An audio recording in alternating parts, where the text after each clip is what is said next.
안녕하세요. 대자연이 보여주는 가장 멋진 현상 몇 가지를 소개합니다. 붉은 하늘부터 시작할게요. 이 풍경이 마치 영화의 한 장면처럼 다소 무섭다는 건 인정해요. 어떻게 파란 하늘이 붉게 변할 수 있을까요? 저우산 당국은 이 이상 현상이 태양 활동과 관련이 없다고 사람들에게 확신시켰어요.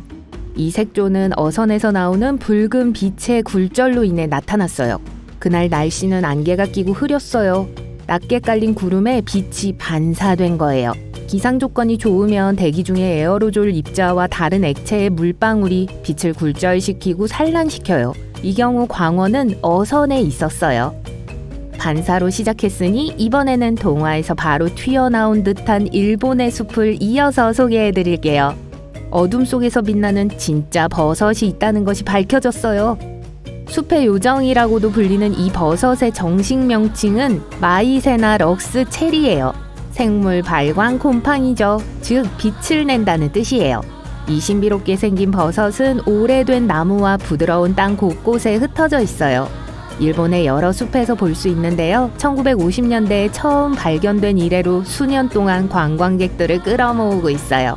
마치 숲속에서 네온을 테마로 한 비밀 파티의 사진을 보는 것 같은 기분이 들죠. 매혹적인 숲에서 다른 숲으로 이동해요. 여기는 수중입니다. 그런데 호수가 있고 숲이 있네요. 카자흐스탄의 카인디 호수는 호수 안에 숲이 있어요. 호수의 깊이는 거의 30m에 달해요. 아름다운 청록 석회색을 띠고 있고 수면 아래에는 물속에 잠긴 나무가 보여요. 1911년 발생한 지진이 이 침몰 숲이 형성된 이유입니다. 지진은 거대한 석회암 산사태를 일으켜 자연댐을 만들었어요. 비와 물이 댐을 가득 채웠고요. 물이 나무 뿌리를 완전히 덮었어요. 하지만 나무의 윗부분은 수면 위에 남아있어요. 이 때문에 특히 안개 낀 날에는 호수의 으스스한 분위기가 감돌죠. 물속은 어떤 모습일까요? 서둘러 스쿠버 다이빙 슈트를 입지 마세요. 해안에서도 호수의 깊이를 볼 수 있기 때문에 다이빙을 할 필요가 없어요. 물은 매우 맑아요. 썩은 나무 줄기가 많지 않아요. 실제로 나무들은 기적적으로 썩지 않았어요. 심지어 가지에 달린 가느다란 잎들도 볼 수 있어요. 호수의 일정한 온도 덕분이죠. 계절에 상관없이 섭씨 6도 이상으로 올라가는 경우는 거의 없어요. 겨울에는 호수가 얼어붙어 사람들이 낚시와 아이스 다이빙을 즐기기도 해요. 수정처럼 맑은 얼음층 사이로 경치를 즐길 수 있어요. 다음 꿈의 목적지는 볼리비아예요. 4,000제곱마일의 거울 위에 서 있다고 상상해보세요. 살라르 데 우유니에선 그렇게 알 수 있어요. 반사되는 소금 평지이기 때문에 세계에서 가장 큰 자연 거울입니다. 수천 년 동안 여러 선사시대 호수에 일어난 변화의 결과로 표면이 매우 평평해요. 이게 근처로 흘러가면 평평한 표면이 호수로 변하는데요. 호수라고 했지만 사실 수심은 약 50cm 정도예요. 네, 수층은 매우 얕지만 그 정도면 이 지역을 거대한 거울로 바꾸기에 충분해요. 대부분의 동물에게 이 지역은 혹독한 생활 환경으로 인해 살 수 없는 곳이에요. 하지만 홍학은 먹이를 먹고 번식하기 위해 이 자연 그대로의 청정한 호수를 찾아요. 전 세계 홍학 6종 중 3종이 이곳에 서식하죠. 짐작하실 수 있듯이 이곳은 사진작가와 관광객들에게 완벽한 장소예요. 거대한 거울 호수 위에 서 있는 홍학의 멋진 사진을 찍을 수 있어요. 별의 바다를 보고 싶으신가요? 그렇다면 몰디브의 바두 해안을 방문해보세요. 바두는 밤에 여러분을 놀라게 할 작은 섬이에요. 일본의 빛나는 숲 기억하시나요? 여기에는 빛나는 푸른 파도가 있어요. 파도는 생물 발광이라는 자연 화학 반응 덕분에 빛이 납니다. 식물성 플랑크톤은 푸른 빛을 내는 플랑크톤의 일종이에요. 파도가 해안에 부딪힐 때 물이 반짝이는 것처럼 보이죠. 다음 정거장은 미국 남서부 지역입니다. 이곳은 애리조나의 더 웨이브예요.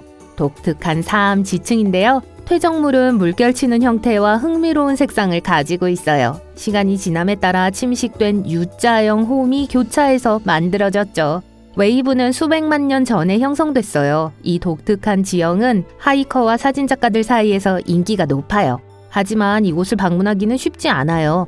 이 지층은 연약하기 때문에 하루에 약 60명만 방문할 수 있어요. 이 사람들은 허가증을 신청하고 매일 추첨 시스템에 참여해야 해요. 이게 일반 나무처럼 보이세요? 아니요. 엄밀히 말하면 숲 전체가 하나의 나무예요. 이 현상을 클론 숲이라고 합니다. 이 모든 나무는 하나의 루트 네트워크로 땅속에서 연결돼 있어요. 그래서 나무가 포토샵으로 복사해서 붙여넣은 것처럼 보이는 거예요. 각 줄기는 유전적으로 다른 줄기와 동일해요. 우리는 복제숲의 가장 유명한 예인 유타주의 판도를 살펴보고 있는데요. 판도는 지구상에서 가장 크고 오래된 유기체 중 하나예요. 47,000개의 줄기를 가지고 있고 하나의 씨앗에서 시작됐어요. 확장하는 뿌리 네트워크에서 새로운 싹을 만들어 퍼져나갔죠. 또 다른 매혹적인 현상은 푸른 불길을 내뿜는 인도네시아의 화산입니다. 처음 보면 용암 자체가 파란색인 것처럼 보여요. 실제로 용암은 유황 때문에 파란색으로 변해요. 유황가스가 초고온에서 산소와 만나면 연소해요. 밝은 파란색 불꽃이 나타나고 용암이 산을 통해 흐르죠. 이 특징은 밤에 볼 수 있어요. 낮에는 용암이 일반 주황색 액체처럼 보여요. 얼음은 다양한 모양과 형태로 존재할 수 있어요. 여기 잘 알려지지 않은 보석 얼음이 있습니다. 이 유형의 얼음은 일본의 도카치 강에서만 볼 수 있어요. 이 강은 일반적으로 수정처럼 맑은 물을 가지고 있어요. 기온이 내려가 강이 얼면 얼음 덩어리가 파도와 함께 강변으로 이동해요. 이 거대한 다이아몬드 같은 얼음 조각은 투명해요. 그래서 빛을 다르게 반사하죠. 해질녘에 호수를 방문하면 황금빛 노란색 얼음돌을 볼 수 있지만 하루 중 다른 시간대에는 파란색으로 보입니다. 하늘에서 빛이 어떻게 산란하는지에 따라 달라지죠. 겨울바람과 함께 또 다른 아름다움이 찾아와요. 캐나다에 얼어붙은 아브라함 호수에 발을 내디디면 얼음층 아래 얼음 방울이 보입니다. 이 세상 어디에도 없는 것처럼 보이지만 이 아름다움은 그렇게 순진하지 않아요. 메탄으로 만들어져 있거든요. 이 가스는 가연성이기 때문에 이 하얀 구슬은 완벽하게 완전하지 않아요. 이 호수에 얼어붙은 메탄 기포가 있는 이유는 무엇일까요?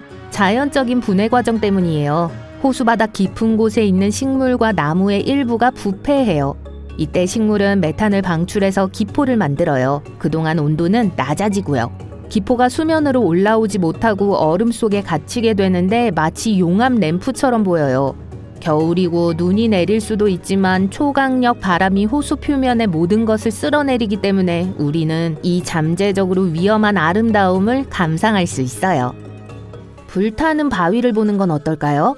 야나르타스는 터키 남서부의 비활성 화산입니다. 이 암석의 이름은 그 모양과 관련이 있어요. 말 그대로 불타는 바위라는 뜻이죠. 이 바위는 적어도 2500년 동안 불타오르고 있었어요. 그래서 메탄과 같은 가스를 방출하는 작은 후마롤로 가득 차 있죠.